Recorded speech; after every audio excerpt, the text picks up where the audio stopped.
Okay, so of the episodes we're about to see, what's one that we haven't seen yet, a favorite character moment for you? Favorite character moment. For me, it's hard to tell. I really like the line that Tembi and Joe, Grace and Henry play. I really like their plot line through this episode. It's not often you get characters on a show like ours who get to play that level of romance. Usually it's like, oh, it's the two leads and they're in love, and it's so boring. So I love that on our show. We have so many different character types that get to sort of experience love and making it and not making it, and the problems with it. And so yeah, I like them. I'm going with Tembi and Joe are the best character moments when they have to make decisions about the Estrellas project. The Estrellas project, for the longest answer ever, is a 2-year project. So you're dealing with people who potentially are going to go away for 2 years. And you can imagine what that does to a relationship and the discussions that are necessary to have. What about, what about I can't even make it through a season.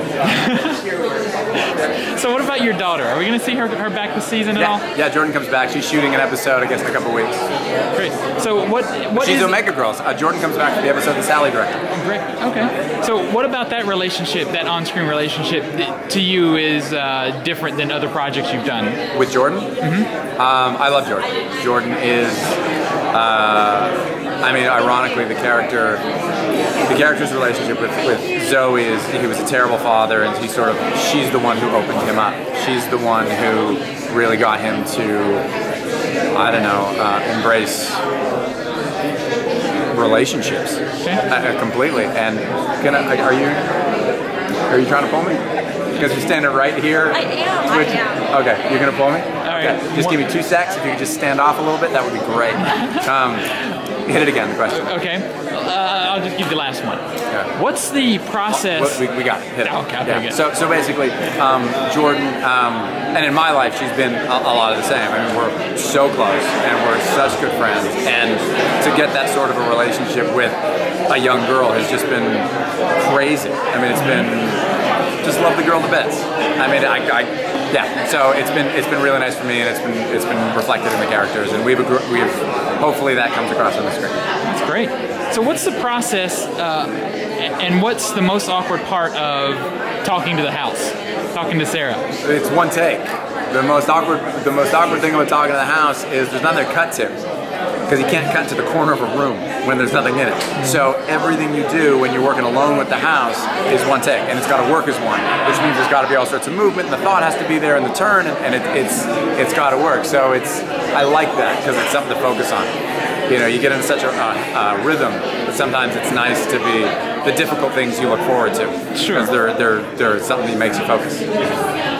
Okay, and if you could compare Eureka to San Diego Comic-Con, what do they share? Insanity.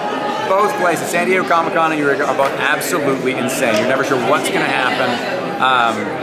Eureka, obviously, it's like life stuff and craziness and all sorts of stuff, and you know, people get killed. Less death in Comic-Con, but the fun bit about it is the energy. The people are doing what they're doing. There's so much stuff going on that you just innately want to be a part of something. You want to, where you go, and even I was exhausted when I got here, and within an hour I was like, well, I gotta go do something. So what am I gonna go to?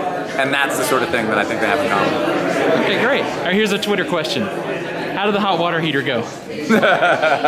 Aces! I got that bugger in. The hot water heater's fine. Actually doing reno in the house right now. Everyone thought that the Twitter folks that my reno was gonna be a disaster. No, it's perfect. I'm not very good at aesthetics, so I'm having trouble with tile and all sorts of things like that. But as far as the structural stuff, top notch. No it might be ugly, but no explosions. Exactly. Nothing's burned down yet. It'll wait till we're completely done, then it will burn down. Awesome. Thank you so much.